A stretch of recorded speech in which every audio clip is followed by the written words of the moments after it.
So AI generated content is in a funny, interesting space right now. And you can see a few different, examples of that right now. So one is there's been a recently released text to video model that's open source. So here's your open source version, open source baseline. This is something that's possible for anybody to use right now. If you wanted to see Conan O'Brien eat a fried chicken, then crashing his car, you can make a video that's as cursed as this one if you wanted to. And then, but going from here, Nvidia released their paper about around the same time, where you can see the quality is quite better.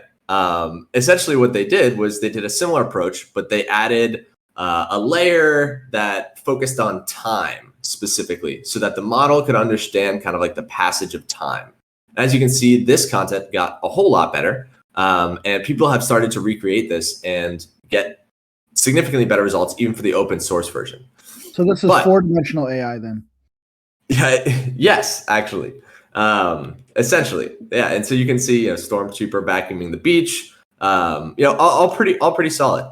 And this was kind of cutting edge, state of the art until, the next week, of course, when Runway, who I'm not sure if you guys are familiar, but Runway ML is a website that is focused on like AI video generation, but like more pro tool kind of. But this is the level of video generation that they're getting out of here. And as you can see, this is like really solid. Like all of this is literally passed in. You give it a prompt, and then it'll give you like little clips of each of these, slow moving scenes. Obviously, they're picking some content that works best for this model, but the fact that we're here right now, I think, is pretty incredible. This is, this is quality content, and this is something that was able to be made not by a team of animators or people spending hours doing stop motion, but somebody who was just able to type in a prompt, iterate on it, and find a style that they liked, and communicate back and forth with this model until they got something that they liked a lot. So I thought that was pretty cool. But that's from the video side. From the music side, I'm sure many of you guys have been hearing about the AI, the AI deepfakes. And I was mentioning in the Twitter space that there's a GitHub repo with a lot of names and numbers. And this is the one like Sobits SVZ40V2. Like this is the repo that people have been using to make it. And actually, I'd love to ask Supertight, I know you made a Drake AI cover. Do you want to talk a little bit like last week? Do you want to talk a little bit about how that process? Yeah, so I was basically infatuated with the Drake and Weeknd song. I like literally it's one of my favorite songs right now, and it's a fake song. So I did some research, and I'm not great with Google Collab, but I watched a YouTube video that kind of laid out how to do it, and they put the link in the video description, clicked on it, and I had done a song called Eres Mi Flamingo for the Noun Square Poe app like a while back. And so I essentially took that and put it through the Google Colab. And the first time I did it, it didn't sound great. I did a Drake training model, and it didn't sound great, so I had to actually go into the song and like break out the individual vocal parts and take all the effects off of the vocals that I had, and then run each individual one through and put them back into the session, and then kind of like tweak the mix a little bit. But I believe it's the collab that you had up, where it has like Drake, Kendrick Lamar, Kanye West, and a few other ones. But yeah, essentially just went through, and you push play on all the different things. It installs the stuff it needs to, and then it spits out something that sounds very much like Drake. And the interesting part was I put another one of my songs through first, the song I'm the Bomb, and my voice on that song was high. Like when I'm rapping, it's like I'm the bomb. It's like high pitched. So it was interesting the way that it spit out Drake. It didn't sound great. But if you purposefully go in with the purpose of trying to sound like Drake or Kanye West and sort of try to take on the cadence of their voice, the results are astoundingly accurate. It's like scary. So yeah, that was pretty much the process that I went through. First off, thanks for talking through that. That's awesome. Second, I think that highlights something really cool about these tools, right? Like you were able to see, okay, the content, like what I generated, I got Drake because I was in a high pitched voice, and that didn't sound exactly like their cadence. It didn't, sound as great. I would like as an uneducated, pleb whenever it comes to music, music creation, music production. I'd have no idea that, okay, I need to go ahead and match that. But this just goes to show like that it really does empower the subject matter experts to be able to get more out of it, because you have this understanding of how you go about actually doing music production based on your experience, that you can now leverage like these tools better than people who may not have done it before. Now, obviously, you've also been diving into these collabs and getting comfortable using this tool, so it also enables you to do that. But I just think that that's so cool that it can really empower you based on your own like unique experiences and background. That's one of my favorite parts about it. But yeah, let's go ahead and keep rolling. We got a few things to show. I think there were a couple other ones. Yeah, and so this is also what I was mentioning on the Twitter Spaces. You can now transcribe an hour of audio from a voice in under 15 seconds, which is crazy because they implemented Whisper, which is a state-of-the-art open source voice to text model with JAX, essentially an optimized version of it. So that's available now. And then one big thing that that's come out in the past couple weeks is about Auto GPT. Can I get any reacts for people who have heard of Auto GPT already, just to kind of get a sense? We got some. All right, cool. Auto GPT is kind of the beginning of people trying to rig GPT-4 and these large language models up to just tell them to keep going until they actually finish whatever task you give to them. So, and this has gotten super popular. This repository on GitHub for Auto GPT has increased faster than any other code base in history, and got like 80,000 people like starring that repository or favoriting it in less than a month. And essentially what it can do is you give it a task, you give it a goal and a mission, and it can just go ahead and do it. So, say order a large plain pizza from Domino's to 1 Vanderbilt, which you can see here on this top here. And then you can see each of the different steps that it takes to get there. So it searches for Domino's on Google, clicks on the website, clicks on the delivery link, enters the street information, all from that one task that it was given. And that's just one example. Your, like payment information and stuff. Do you have to like put that in? Yeah, so I'd imagine that it's stored in their browser, or once you add order to 1 Vanderbilt, it'll know where 1 Vanderbilt, is, if that's, maybe like a unique street. But I think that they kind of set this up to be like a pretty easy example. Like this probably wasn't the first one they tried, I imagine. But I think the concept is kind of what's cool, because you can have this, order pizza, or like researchers from Stanford, for example, which is what we talked about a little bit last week, made a whole society of these agents, and they tried to simulate like kind of human behavior. And they created a virtual town of 25 agents and told one of them to plan a Valentine's Day party. And while they after they told them to plan the party, people started talking to each other to make plans of when to show up on time, what they were going to wear or bring. And they showed that there was emerging social capabilities, which was I thought really cool.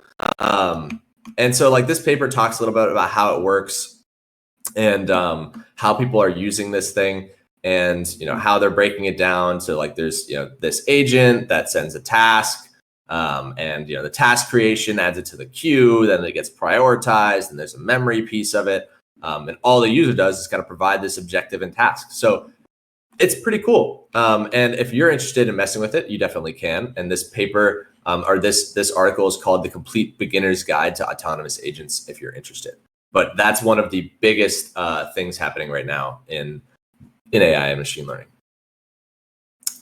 All right. Last few things, rapid fire. NERFs, for those that you remember, are neural radiance fields. So you can take a video like this, just from a handheld camera, and then when you get it, you can then add 360 coverage just from that one angle. So we're getting very close to the ability to have like kind of you film an area and then you can now create a floating camera to like shoot from any angle. So NERFs, pretty cool.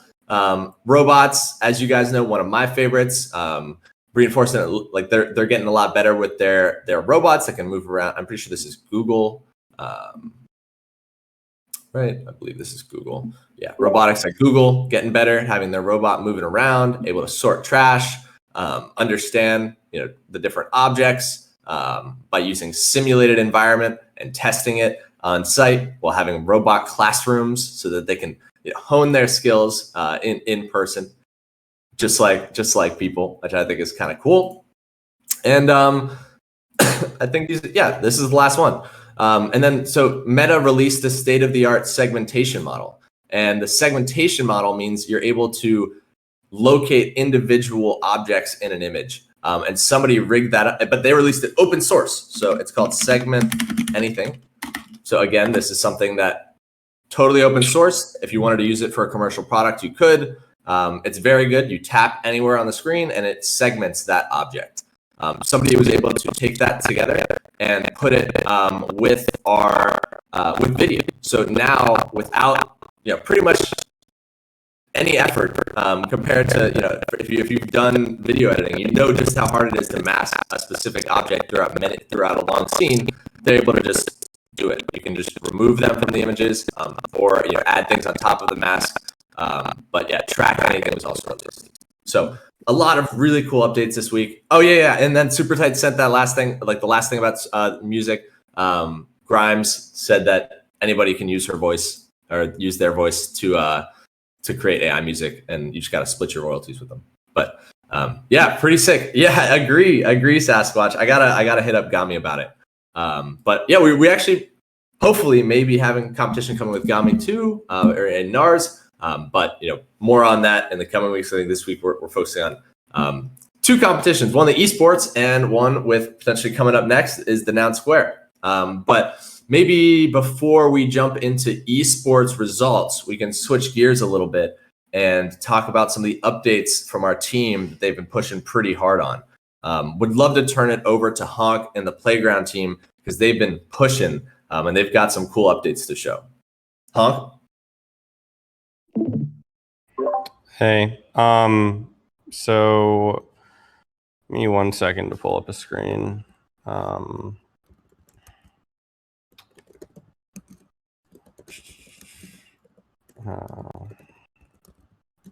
Okie doke.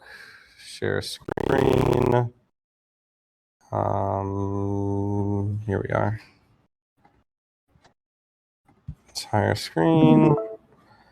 All right, so this is some updates that have been made to the playground.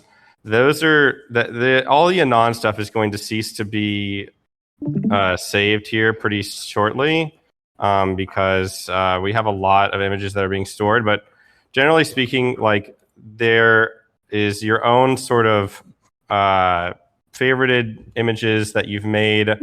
There's the public images, which whenever you click on an image, you can make it public. Then you can make it private. It's very explicit, so that way people understand what is available for everybody to see versus not. If you're an Anon, obviously you can't have a mine or anything private because you have no account. And so, yeah, in terms of what's made public, I think a lot of people have yet to figure out how to do that. If you notice here, there's a little reverse arrow. If you click on this, you can actually see where the image originated from. So this was the original. And a lot of people on the platform have been taking things and continuously editing them. And so this is just an example of one going, just one iteration. But I'm sure here soon we'll see many, many iterations. So that's kind of the top level thing here. There are a number of other updates, one of which is going to be completely changing the way in which these are all working. We're going to be utilizing basically ControlNet for all of this. It's obviously been very popular. Going to be updating the model to a new model. All of this is intended for this week. After that, going to be jumping into video, which Bustin can give an update on. A lot of that front end is done. There have been some changes that have had to be made just because of the way that we are now storing a lot of things. So yeah, that's kind of the main thing there. So yeah, Bustin, would you like to give an update on the video stuff? Yeah, for sure. Let me share my screen real quick.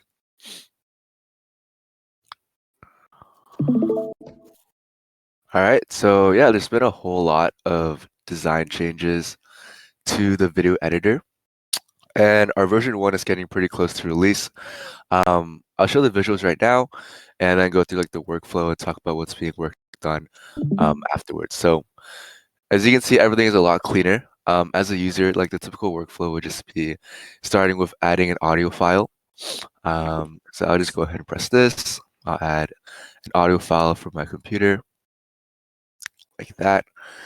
It'll load an audio file, show you a wave player. And the whole idea is just to make video editing super simple and easy. And then you just kind of start adding some of your saved images that I hearted in the Create Images tab, right? So I'm gonna add this guy. He looks cool. Put him here. Put this guy there. And yeah, it's very simple to use. And then let's say I'm done with that. Now some quality of life things while you're working on this is if you change tabs, you can generate more images, heart them here if you'd like, and then go back to your workflow. Also, let's say you accidentally refresh the page. Oh no, you lost all your stuff. No, don't worry. The editor will actually have your stuff saved locally. So I'm going to open the same audio file, and there you go. Your stuff has been saved. Now, let's say I'm done working for now. This feature is what's currently being worked on, but you would basically save your progress here, and then the project you're working on will be saved down here. So obviously, these are just like placeholders for now, but these will be your recent projects that you've been working on, and they'll all be saved down here. Now, next steps is really just implementing the backend with the video editor so that your stuff can be saved on our database, and you can have a nice workflow of like your past projects, your current projects. And then, of course, when you press this generate video, it'll generate your video, send it to you via email, or if it's less than 50 megabytes, it'll be displayed somewhere on this website. And yeah, that's next steps is just implementing the backend, integrating our database, and yeah. Cool, thanks, Bustin. So yeah, a lot of cool things coming online with the playground. Videos should be up soon. Like I said, overhauling the image editing, and pretty soon we'll have different tiers of accounts. I'm hoping that will be in the next week or two, or really in the next 2 to 3 weeks. And that will be the beginning of actually monetizing the playground. So yeah. Awesome stuff. Thanks, guys. They've been putting in a lot of work to get it to where it is. Like, I don't know if, I know there are people in here that remember the old video flow and how difficult it was a little bit to navigate around. So, no, it's taken a little bit of time, but we're trying to make sure, they're taking a lot of pride in making sure that it comes out quality, easy to use. And it is a totally different tool than one that I've seen out. And so I'm really excited to see what people make with it, especially as we're getting, as we've gotten close to this point of being able to, edit with outlines, right? Like we're able to now move from real content to, and Bustin, you're still off mute. We're getting able to display where we can mix real life content or any content in general with AI generated content. So you'll be able to not only squeeze together these image AI content that you created and then have it more automatically from one to the other synced to music, but you'll be also able to upload, or add photos, like video clips, like things from real life to merge kind of like what's real and artificial. And I think that we're going to see some really interesting stuff when we get there. So those are the updates on the playground side. Also, I've been kind of dragging my feet, and I owe the team an updated model, but we've been making progress on that. I'm sorry, I've just been juggling a lot. But we have an updated model coming soon that's going to make generating content with different aspect ratios way easier, and way higher fidelity. So if you're looking forward to better widescreen content and vertical content, that's coming soon as well. All right. So second big team that we've got updates from, and our last is the Knowledge Hub team. We've got a couple videos here from our team members who weren't able to come, but I'll turn it over to Steve first. If maybe Steve, you want to talk a little bit about it. But I guess to give just a quick high level for those that I think we've got some first timers in the call this week. The goal of our Knowledge Hub is just to make working together as nouns easier. So there's a few things that we want to do from that. One, if anybody asks a question in any one of these Nounish Discord servers and somebody answers it with a quality answer, we want to be able to surface that answer anytime anybody asks that question again. But not just the answer, but a link to who answered it last time, who was talking about it, so you can connect our community without, effortlessly, right? Like imagine if you ask a question the first time, like I know I came in and asked a lot of stupid questions when I got into the Discord for the first time. And if I was able to see a pop-up immediately of the last answer and then go chase down those people who were already talking about it before, I think that'd be an awesome way to get people kind of like integrated into the community, as well as getting people who may have leaned out for a little bit back in. So that's one feature. And then a second is we're trying to take all of that unstructured information from all of our different disparate Discords, as well as all of the content from the proposals, and create an auto-generated, auto-updating Nounish Wikipedia, essentially, of all of the information about the different proposals, all of the conversations and questions and activity that happened after they got passed. Because right now there's not anywhere you can go to type out a name or like click on a link of a proposal and see what happened to that proposal and what happened to the teams, the discussions that happened. So we're making progress on that too. Before I jump to the Knowledge Hub, Steve, maybe you want to talk a little bit about the question answering part. Yeah, sure. Well, you know what? Let me see. Maybe I can share my screen and just show a little bit of, and just explain how it works, right? Give me one sec. Share screen. General. Let's just do. Give me one sec. I'm sorry. Oh, you can. Give me one sec. Sorry.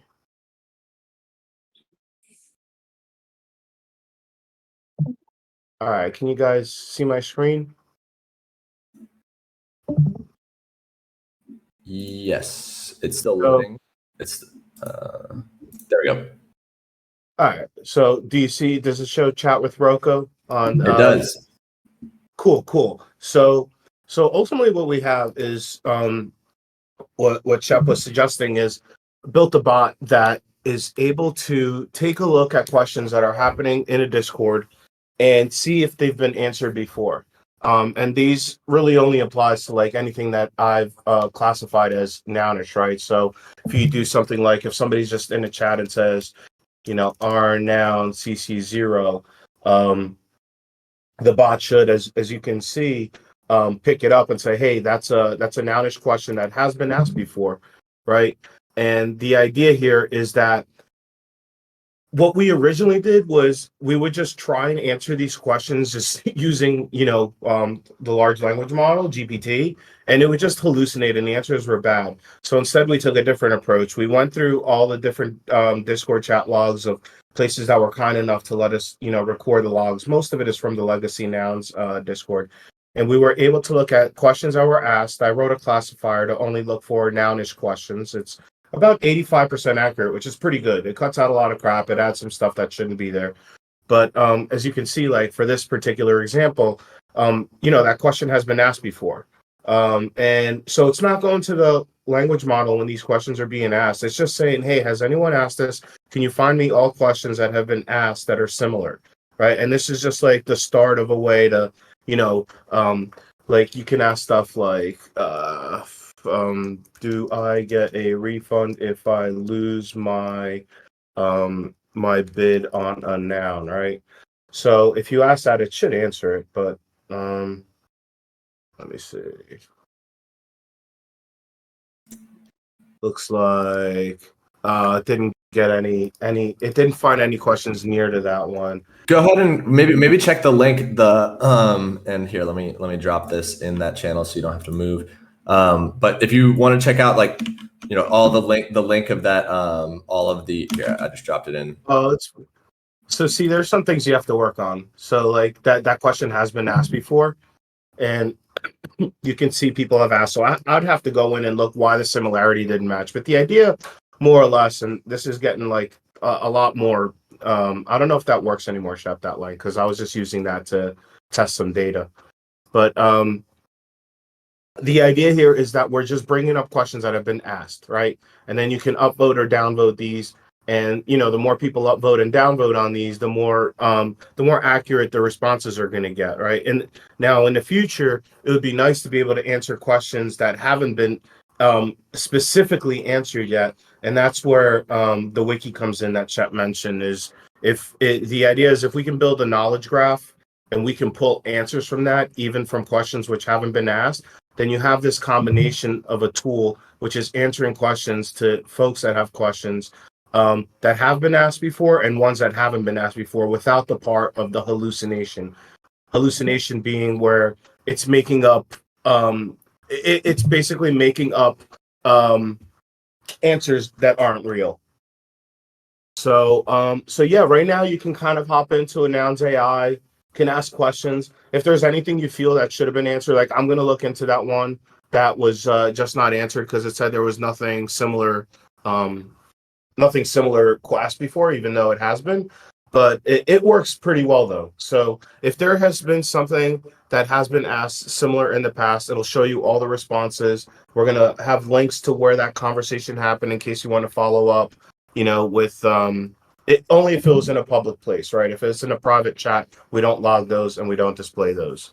But yeah, that's kind of where this is at. And I'm just working on improving it, getting more hits on it. And with it now we're going to start moving into the wiki, the knowledge graph. And once we're able to pull in that data to answer even more questions, it's going to get really interesting.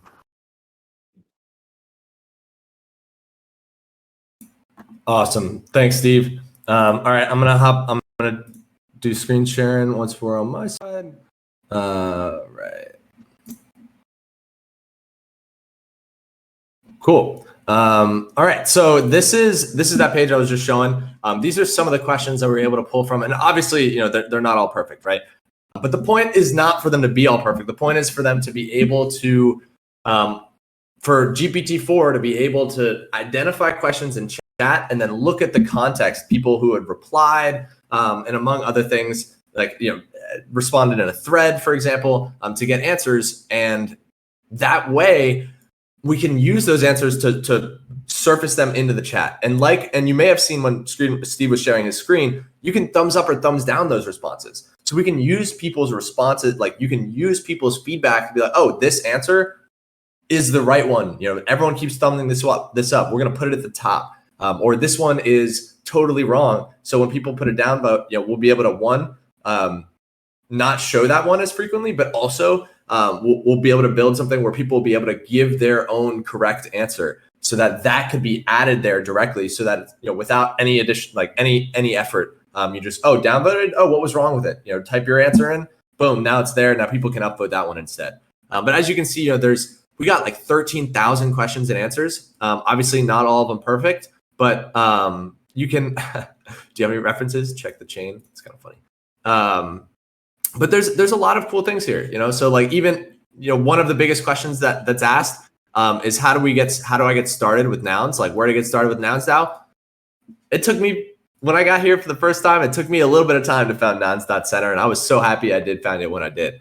But it'd be awesome to, like, anybody asks that question, we can automatically give that to them and connect them to the people who were talking about this before, right? Like, and you can see kind of in, it was Gami who, linked to it, right? And that'd be awesome for them to be able to kind of send some messages and just get tapped into some people who are having those conversations. So yeah, that's kind of the update from the question answering side. Last couple things, or I guess the second thing that we're hoping to ship to our servers that have Rocco enabled is not only this question answering, but summaries as well. So hopefully you guys can see this and maybe hear it as well. But I'll just kind of skip through this. Essentially, we've created updates where any channel can have updates. If it gets more than 25 messages, there will be a daily update or a daily summary created. And if there's more than 25 messages in the week, it will give a weekly summary. If there's less than 25 messages, it's not going to give you a summary just because it's going to figure you can read through it all. But the summaries are pretty good. You can see that here's like kind of our weekly summary talking about people discussing updates and tools for AI generated content, technical issues like with account creation and a broken gallery are being addressed. And one person shared a video they made, right? So like these are now things that you can, if any of these are interesting, I might have missed it this week because I've been busy. I can just scroll up and go find it. This is the same for any of our channels that we've got working. Here's like an example from the jungle. We've got members discussing funding future proposals through producer slots, right? The group discusses potential for securing distribution. Atrium team prays for the previous proposals, right? Like these are kind of like the updates that happen in that week. So if you're interested, you can go in and check but if you're really busy and you see it and you're like, okay, great, you still get a little bit of an update and you can go from there. So this is ready to roll out. We're starting to we're testing it in our server and it's ready to roll out across other servers. Not sure if that'd be useful for you guys, Tony, but something like this is where we hope we can also provide some value. I'm getting some background mic noise. I think Meta Heaven might want to hop on mute.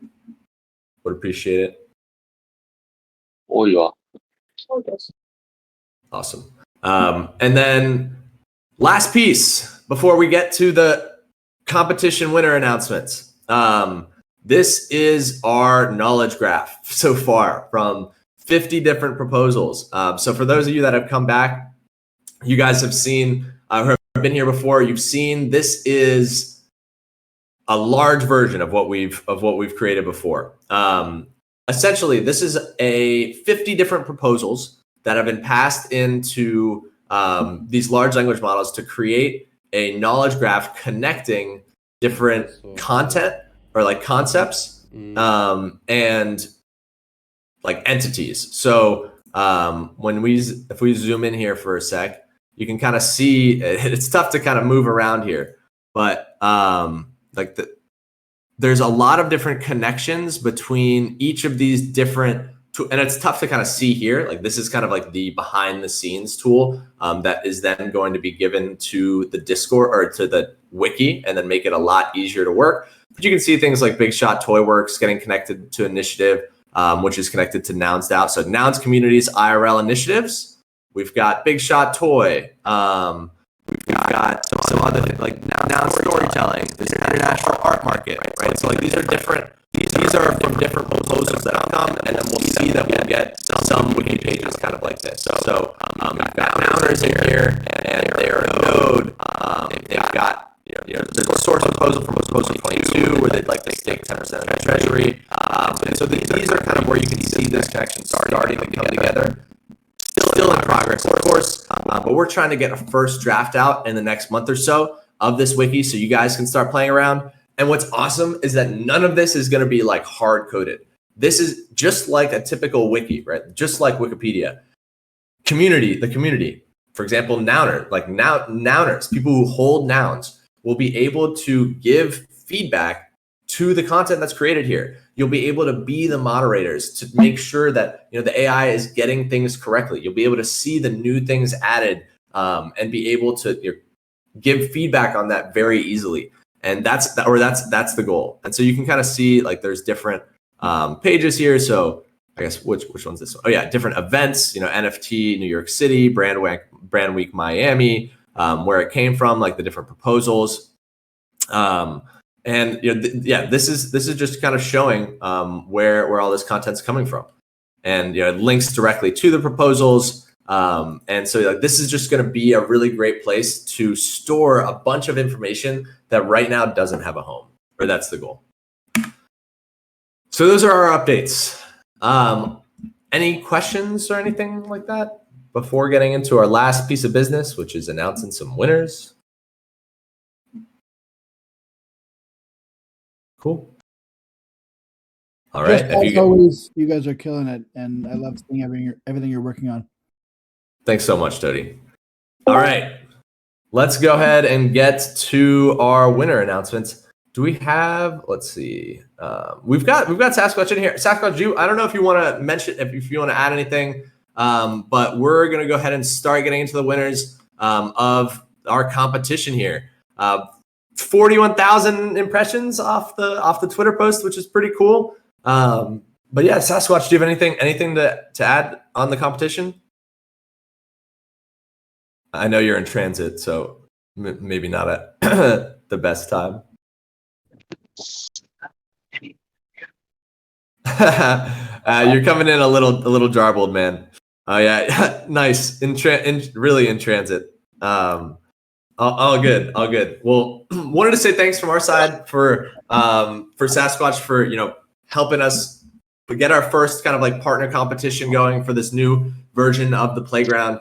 It means a lot to help us kind of like get this going, and it was awesome to see the reception from the community. 41,000 people looking at it, so many different entries. I mean, if you look at Nouns AI this week, it was just flooded with awesome content from all over. So like there's Tody's post, but just like all of Nouns AI this week was really cool content. A lot of different food, outer space, lights, like so many different things that I thought was awesome. And what the winners were decided by our team, by the esports team. They either voted themselves or had a poll. So we'll be reaching out to the winners this today, but we have 5 individual winners, 1 from each of the members. Our first winner was Ginger Kongs with a nice vinyl, nice and clean right here. Our second winner was this clock here by Kubi. Our third winner was decided by Instagram poll that got over 1,000 votes across Instagram and TikTok, and was the car who ended up winning there. Our fourth winner, the computer chip, and our last winner was the coffee mug. So congratulations to our 5 winners for this first Nouns esports competition. They'll each be getting their prize. We'll be DMing them and sending that out this week, and looking forward to continuing this ball rolling. Like, I've been having conversations with a lot of different NFT communities, from Kongs to PV to, there's a lot of different people that are interested. Some artists from Brooklyn who's not really even in the NFT space wants to run a competition with his community. And we're starting to try and create a schedule of competitions that we can roll out. Tody in the Noun Square, Gami and Nars all mentioned interest as well. And we're trying to get those lined up. So we would love if you guys have any competitions in mind, please hit me up. We'll get it organized. The prize doesn't have to be big.